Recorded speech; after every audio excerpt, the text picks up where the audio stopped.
누가복음 9장 25절에 사람이 만일 온 천하를 얻고도 자기를 잃든지 빼앗기든지 하면 무엇이 유익하리요? 그렇게 말씀하셨습니다. 그리고 성경에 한 영혼이 온 천하보다 귀하다 그런 말씀도 있잖아요. 그러니까 천하보다 큰 것이 내 영혼이죠. 내가 온 천하를 얻었다 하여도 내가 나를 잃어버렸다면 그 모든 것이 나에게 허무한 것, 헛헛한 것이 되어버리는 것입니다. 한 그 라디오 시사 프로그램에 우리나라의 그 법제사법위원장이 출연해서 2020년에 검찰 개혁에 대한 문제가 막 대두되고 있었을 때 그가 이런 말을 했습니다. 운명의 노예가 돼 불행한 영혼의 소리를 내고 있다. 자신이 가장 권력에 취해 그것을 지키는데 몰두하고 있다. 영혼을 악마에게 판 파우스트 같다. 그런 표현을 썼어요. 괴테가 파우스트라는 그 소설을 썼는데 거기에 등장하는 파우스트는 내가 목적한 그 어떤 것을 이루기 위해서, 그걸 소유하기 위해서, 그 지점에 가기 위해서 자기 영혼을 팔아버린 거예요. 그러면서 파우스트가 하게 되는 가장 결정적인 중요한 포인트는 나에게 허락된 은혜 또는 계약, 이것을 게임과 내기로 만들어 버린 것입니다.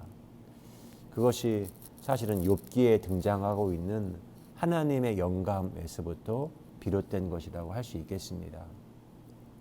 성경은 우리에게 계약과 십계명 이전에 하나님의 은혜를 먼저 말합니다. 출애굽기 20장에 하나님이 우리에게 그 시내산에서 언약을 맺을 때 십계명에 대한 이야기가 나오고 있거든요. 그러나 우리가 그 십계명을 보면 알겠지만 1계명이 나오기 전에 먼저 전제를 이야기해요. 하나님이 이 모든 말씀으로 말씀하여 이르시되 나는 너를 애굽 땅 종되었던 집에서 인도하여 낸 내 하나님 여호와니라. 너는 나 외에는 다른 신들을 내게 두지 말라. 나 이외에 다른 신을 두지 말라. 이 말씀을 하기 전에 하나님이 우리에게 베푸신 은혜, 나는 너를 애굽 땅 종되었던 집에서 인도하여 낸 내 하나님 여호와니라. 은혜가 있은 다음에 그 다음에 주님이 우리에게 계명을 말씀하신다는 겁니다. 여러분, 우리는 나에게 시시각각 다가오는 어떤 환경들, 여건들, 그런 것들이 있습니다. 그러나 그런 과정에서도 내가 나의 존엄함을 지키며 나의 영혼을 지키며 하나님 앞에서 거룩함을 지키며 산다는 것, 그것이 진정한 예배자의 삶이라고 할 수 있는 것이죠. 오늘 우리가 읽은 성경에 보면 하나님의 나라에 대해서 그런 표현을 합니다. 하나님의 나라는 볼 수 있게 임하는 것이 아니다. 그리고 여기 있다, 저기 있다, 못한다. 여기 있다, 저기 있다, 못한다. 성경에 보면 이런 표현이 있어요. 빌립보서 1장 23절에 내가 그 둘 사이에 끼었으니 차라리 세상을 떠나서 그리스도와 함께 있는 것이 훨씬 더 좋은 일이라. 둘 사이에 끼어 있대요. 디모데전서 2장 5절 말씀에 하나님은 한 분이시요 또 하나님과 사람 사이의 중보자도 한 분이시라. 예수님이 하나님과 사람 사이의 중보자. 계시록 1장 13절 말씀에 촛대 사이에 인자 같은 이가 발에 끌리는 옷을 입고 가슴에 금띠를 띠고, 교회와 교회 사이, 성도와 성도 사이를 예수님이 거니시는 발에 끌리는 옷, 그러니까 촉감 가운데 이렇게 느끼는 그 어떤 사이를 거니시는 예수님으로 성경이 표현을 하고 있습니다. 저는 오늘 또 우리가 영원이란 시간 가운데 오늘의 일상 가운데 이렇게 숨을 쉬고 있는 거거든요. 하나님이 오늘 지금 이곳에 숨 쉬고 계신 것입니다. 우리가 지금 내 삶에 깃들어 있는 하나님의 영, 하나님의 숨, 이걸 느끼지 못하면 사람이 무뎌져요. 무뎌지면 경직이 되고, 경직이 되고 딱딱하게 굳어지면 많은 어떤 내 삶에 자극이 와도 내가 그걸 느끼지 못하는 거죠. 사람들에게 감성이라는 게 있잖아요. 그래서 감성을 깨우기 위해서 예술에 접하고 문학책을 읽고 자연에 가까이 하고, 그것이 우리 영혼 안에 있는 감성을 깨우기 위함이에요. 그러나 그 모든 걸 내가 멀리 두고 내 감성이 굳어지면 그런 걸 내가 느낄 수가 없는 거죠. 오창희 작가가 아파서 살았다라는 책을 그분이 출간했어요. 1958년 경상북도 영양 산골에서 태어났는데, 이 작가는 4살 때부터 아버지를 따라 경북 오지를 두루다니며 산과들에서 마음껏 뛰어놀았다고 합니다. 그러나 대학 2학년 때 21살 봄에 류마티즘을 앓았어요. 저 누군가가 먹었던, 누구는 토끼 생간을 먹었다, 바위에 이끼를 다려서 먹었다. 근데 자기가 질병이 치유되지 않으니까 그런 미신 같은 이야기들도 들려서 하는 거예요. 병에서 치유함 받기 위한 그 희망의 모든 걸 걸고 달려갔던 거죠. 근데 그가 오랜 질병의 투병이 지난 다음에 이런 말을 했습니다. 미래의 희망이 지금 여기 오늘의 삶을 증발시켜 버렸다. 제가 병에서 치유한다는 그 꼭지점, 고지점, 그것만 생각하고 달려가다가 보니까 살아있는 오늘이 다 증발되어져 버리는 거예요. 그리고는 31살이 되었을 때는 그분이 나는 그냥 오늘을 증발시켜 버리지 말고 내가 그냥 병과 함께 그냥 동행하겠다. 고통이고 아픔이지만 내가 이 병을 잘 길들이며 내가 그냥 살아야겠다. 그리고 39살에는 집을 떠나서 독립을 하고 독서 지도사로 세상에 나오고, 그리고 이제는 55살에는 그리고 가미당에 가서 아는 만큼 자유로워진다라는 선현들의 말씀을 듣고 지금은 공부하고 있습니다. 그리고 그가 책 아파서 살았다를 출간하게 된 거죠. 그는 자기가 지금 오늘의 삶이 너무 고통스러워서 이 고통을 종식시키는 그 시점에 복을 둔 게 아니라 내가 동행해야지. 지금 2022년 1월 5일입니다. 지금 코로나 상황이 직면한 지 한 3년 차예요. 근데 우리가 생각하는 건 이제는 절대 종식이라는 건 없어요. 그렇게 생각하면 늘 오늘이 증발되어 버리고 사람이 불안 가운데 견디지 못합니다. 그러나 배운 것은 이것을 인정하고 이곳에 나의 고유한 숨과 하나님의 숨을 함께 쉬며 이 길을 뚜벅뚜벅뚜벅 걸어가는 거예요. 그래야만이 내 마음이 유연해지고 부드러워지고, 내가 어떤 절대적인 가치를 가지고 내가 누군가에게 막 가리키려고 하지 않고, 내가 막 울면 떼쓰지 않고, 그리고 누군가에게 내 편 들어달라고 징징거리거나 설득하려고 하지도 않고, 내가 온전히 그냥 이 삶을 뚜벅뚜벅 하루하루 사는 것입니다. 우리나라의 그 청와대 의전 비서관인 탁현민 비서관이 있습니다. 그 사람이 한 문재인 정부 약 5년 동안에 많은 부분들을 의전 행사를 디자인을 했거든요. 그분의 삶이 이렇게 보면서 저도 그렇지만 3.1절 행사 광복절 했다 하면 유튜브에 들어가서 어떻게 국가 기념식들이 됐는지 살펴봅니다. 근데 그 이유는 그게 제 마음에 감동을 주고 있기 때문에 그래요. 광복절 행사가 하나의 뮤지컬을 본 것 같은 느낌이 있고, 문화 공연을 본 것 같은 그 느낌이 있고. 근데 문재인 정부가 맨 처음 출범해서 8.15 기념식을 세종문화회관에서 하게 되었습니다. 그리고 모든 것들은 그 세종문화회관에서 하거든요. 심지어 행정안전부 의정 편람에도 8.15 행사는 세종문화회관에서 한다라고 기록되어 있어요. 그러니까 이 사람이 질문하지 않고 장소는 세종문화회관이다. 그 이유는 그 대통령 경호하거나 의전이나 행사 진행하거나 비가 와도 진행할 수 있으니까. 그러니까 그 장소는 생각하지 않고 그곳에서 하게 됐어요. 근데 굉장히 늘 장소가 한정되어 있고 이게 있으니까 늘 밋밋한 느낌인데, 그때 우리나라의 독립지사 마지막 생존자인 오희옥 독립지사가 72년 광복절 경축식에서 이분이 애국가를 불렀어요. 근데 올드랭 사운드 버전의 애국가, 동해물과 백두산이 이건가요? 그런 그 노래로 애국가를 불렀어요. 그리고 나중에 국가 그 군인 군악대가 나와서 같이 합창하는 걸 불렀는데, 나름 그게 생존한 독립가가 부르는 노래.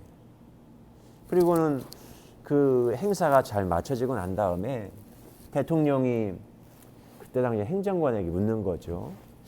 왜 세종문화회관에서 했어요? 그 질문을 던지더래요. 근데 이때 지금 비서관이죠. 비서관이 그냥 의정 편람에 나와 있는데, 근데 그 질문을 듣고는 그 다음부터는 고민을 했다는 거예요. 왜 꼭 거기서만 해야 할까? 그리고는 그 이후에 우리가 아는 대로 독립기념관에서 하고, 김구기념관에서 하고, 탑골공원에서 하고, 동대문 역사기념관에서 하고, 장소를 바꾸어 가면서 기념식을 하는 거예요. 제가 여행을 합니다. 근데 여행을 하면, 근데 같이 가보았지만 그 전라남도 해남 공제 윤두서 기념관에 가면 그 공간에서만 느낄 수 있는 어떤 영혼의 떨림이 있더라고요. 강화도에 가면, 교동에 가면, 거기 외포리 항구에서 성모도 건너가는 다리를 보았을 때, 직접 보았을 때, 그때 거기서만 느낄 수 있는 영혼의 떨림 같은 게 제게 있더라고요. 그래서 저는 그때마다 시를 썼어요. 그리고는 그 행정관이 그런 이야기를 하더라고요. 내가 작년에 했던 게 광복절 행사가 최고라고 생각을 했는데, 새로운 걸 준비할 때는 내가 했던 그게 최선이 아니었어. 자신이 이룬 업적과 실적을 다 부정해야만이 새로운 길을 갈 수 있는 거예요.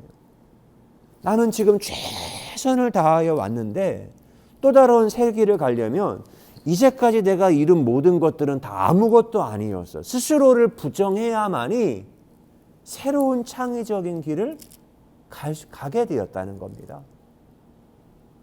주님이 말씀하잖아요. 누가복음 9장 23절 말씀에 또 무리에게 이르시되 아무든지 나를 따라오려거든 자기를 부인하고 날마다 제 십자가를 지고 나를 따를 것이니라.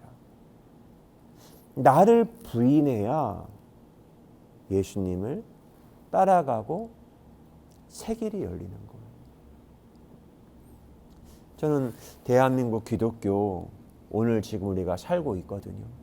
근데 지금 우리 기독교가 맞은 현실을 보면 모두가 다 힘들어하고 아파하고, 목사는 목사대로, 성도는 성도대로, 또한 교회 밖에 있는 사회적인 시선이, 교회를 바라보는 시선이 굉장히 차갑게 느껴지고, 그래서 우리가 해야 할 게 이제까지 걸어왔던 길이 이 길이 정말 최선이었을까? 그리고 정말 이제는 이걸 부인하고 하나님께 다시 한번 묻고 길을 걸어가야만이 우리가 새로운 길을 열어갈 수 있는 것이 아닐까? 제가 지난 주일에 저희 신학교 때 가장 친하게 지냈던 한 친구하고 15년 만에 전화 통화를 했습니다. 15년 만에. 15년 전에 저에게 전화가 왔는데 펑펑 울어요. 자기의 가게 사정을, 가정 상황을 이야기하고 목회 상황을 펑펑 울어요. 그리고 늘 그 친구가 마음에 있었는데 연락도 못하고 다른 사람들한테 우회적으로 한번 수소문해보고 그러다가 이번에는 때가 됐는지 전화하고 싶은 마음이 들더라고요. 전화했더니 번호가 안 바뀌었더라고요. 통화를 했어요. 그랬더니 그 친구는 부친이 목사님이거든요. 그리고 2대째 목사 집안이고. 근데 그 친구 하는 이야기가 이제는 목회를 내려놨어요. 그리고 한 1년쯤 됐나요? 지금 이제 미파로 있습니다. 그래서 자기 힘든 이야기를 하는 거예요. 근데 감히 제가 쓰지 못하는 표현을 쓰더라고요.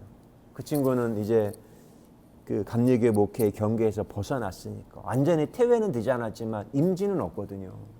그러면서 그 친구가 하는 말이 저하고 나이도 모든 게 목회를 똑같이 했거든요. 같이 안수도 같은 해에 받고 그러면서 하는 말이 20년 동안 성도 시집살이 하느라고 나 죽을 것 같았다. 근데 사실은 목사들이 그 표현 못 하거든요. 왜냐면 성도들은 더 힘들게 살고 있거든요. 어렵게. 이 연말하면서 성탄절 예배, 성구 영신 예배, 주일 지키고 때로는 신년 되면 뭐 부흥해야 하고 특세하고 성도를 그렇게 막 열심히 사는데 근데 이 친구는 사실 성도만 힘든 게 아니라 자기도 자기가 아버지가 목회하던 교회에 이어서 지금 표현을 그때는 그게 없었으니까 세습받아서 하는데 그 성도 눈치 보는 거. 그러면서 이 친구는 시집살이라는 표현을 썼어요. 목사가 이런 표현을 쓰는 거 처음 들었거든요. 얼마나 힘들었으면 그런 표현을 썼을까. 그러다 이제는 벗어나서 살아보니까 너무 이제는 자유하다는 겁니다. 그리고는 제가 또 한 번 질문해요. 누구든지 나를 따라오려거든 자기를 부인하고 날마다 제 십자가를 지고 나를 따를 것입니다. 그리고 저는 이제 기도합니다. 하나님, 이게 정말 한국교회가 걸어온 게 이게 정말 최선이었습니까? 저는 제가 이제 지만 이거는 정말 아니다. 이거는 목사도 죽고 성도도 죽고 한국 사회도 이 지경을 가다가는 모두가 다 고통스러워하고 있다. 부인해야만이 새 길을 가니까요. 그리고 저는 새 길을 가는 그게 저는 갓길이라고 생각을 합니다. 뚜벅뚜벅 오늘 하루를 살 때 어제와 다른 삶 같은 것 같지만 새로운 차이를 반복하며 예술로 경작하는 우리의 삶이 되기를 축복합니다. 좋으신 하나님 감사합니다. 이제껏 살아온 것이 하나님의 은혜입니다. 우리가 내가 어떤 목적한 바를 이루기 위해서 인생을 게임과 내기로 만들지 않게 하시고 하나님의 은혜 앞에 하나님과 심호흡하며 하나님이 만드는 세계에 내가 아름답게 예배의 꽃을 피워 하나님 보시기에 아름다운 세계에 만들어가는 거룩한 제사장의 사명 감당하는 삶이 되도록 축복해 주신 것 고맙습니다. 오늘 하루도 귀한 선물로 우리에게 허락하신 것 감사합니다. 사랑합니다. 예수 그리스도의 이름으로 기도드리옵나이다. 아멘.